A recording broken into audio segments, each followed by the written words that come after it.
Hello again, partners. Yes, we're now at report 76. Last week we talked about a little woman who changed the kitchens of the world forever by inventing a simple to use baking mix. Mabel White Holmes.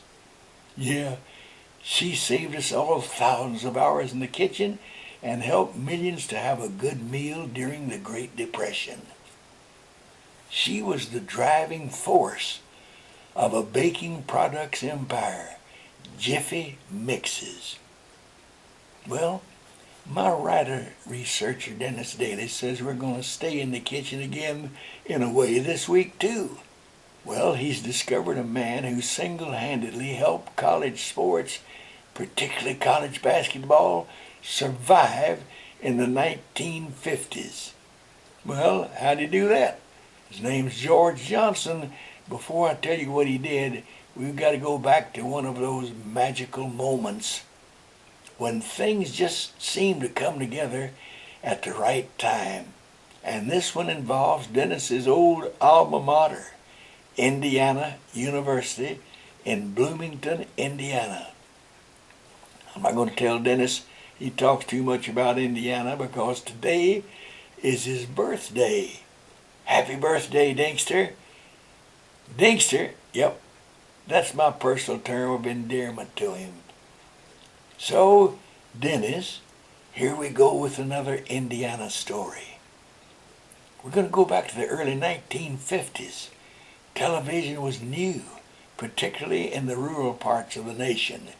Many big cities already had television. In fact, I began one of the first daily children's shows on WFAA in Dallas, Texas, April the 5th, 1950.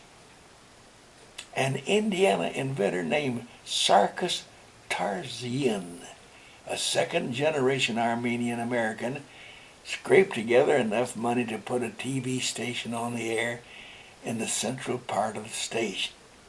Where? In the central part of the state. He was so good at electronics, he saved a lot of money by making the cameras himself. To me, that's funny, but I'll just say wow. But here comes the magic moment. One day, this inventor was digging a trench through the part of Indiana University. Jimmy, why didn't they get into trouble? No, he didn't get into trouble. I'll tell you why. He got permission to dig that trench. You see, to get a clean signal from their studios in Bloomington to the transmitting tower, they had to run a cable underground. When they passed the Indiana University basketball auditorium, they ran into the school's president. Well, the school big shot said, "Hey, wait a minute, don't go any farther. Why don't you tap off of your cable and run a line into our gym? That way we could watch your programs." Now, partners, that simple throwaway statement led to a revolution. Yes, Sarkis Tarzian suddenly realized by running a cable into the gym, yes, he could use that cable to cover the school's college basketball games.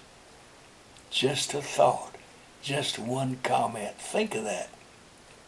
No school in America had its games on a commercial television station because most people thought it violated the rules. So the president of the college checked in with the governing body of college sports, the NCAA. No problem, they said. So I guess they were home free. Indiana University became the first school to have its games live on a commercial television station. Jimmy, hold it. Why did you stress the word commercial TV station? Well, I'll tell you why, and I'm glad you asked. It's an important point. You see, some colleges were putting their games on TV, but only using their school's educational TV stations. Most of these stations had low power and limited facilities. Suddenly, Indiana University had the chance to have their games on commercial television. So it appeared everything was going good. No. Yeah, it might. No, I'm going to keep saying no. Not quite. They needed a sponsor. And here's where the second magic moment comes in. The school's president happened to be talking to a meeting of the college's directors, and he wished someone would sponsor the games. One man raised his hand. His name was George Johnson. He owned a small potato chip company, and he needed to tell Central Indiana about his potato chips. So he said, "Hey, wait a minute, I'll sponsor the games." At the beginning of each broadcast, the announcer would stand up on the edge of the basketball court holding a 39-cent bag of chips. And he'd open up, look at the camera. Hey, I got my ticket. Do you have yours?" Within weeks, Chesty potato chips were zooming off the shelves. And before the end of the year, Johnson had to build a larger plant just to make them. Well, you can't stop something good.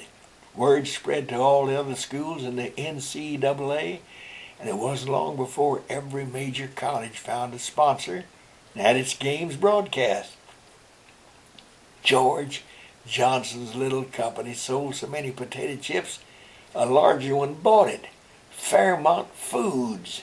And every college in the nation owes a debt to the man who owned a little potato chip company and showed the way to put college sports on television.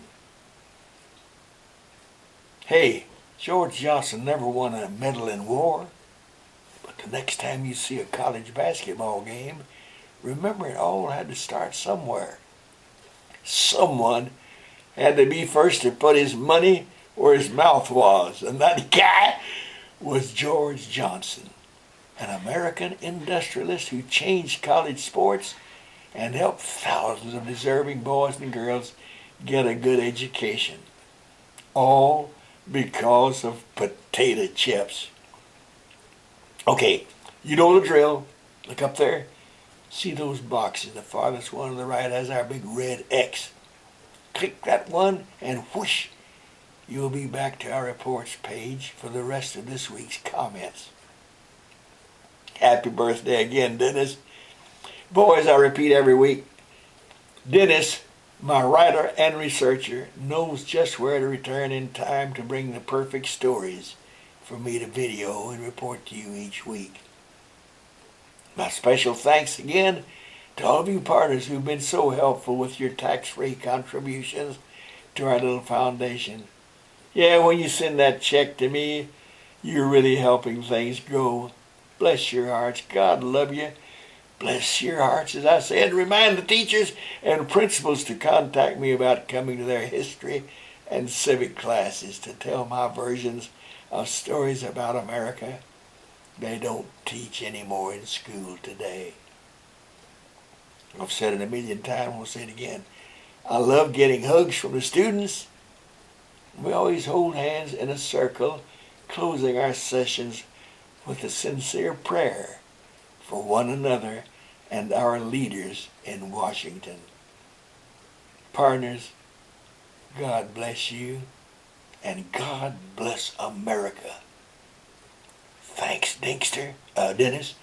Thank you, Dennis, for researching my stories to bring our partners on video. I love you. Go get 'em, Tigers!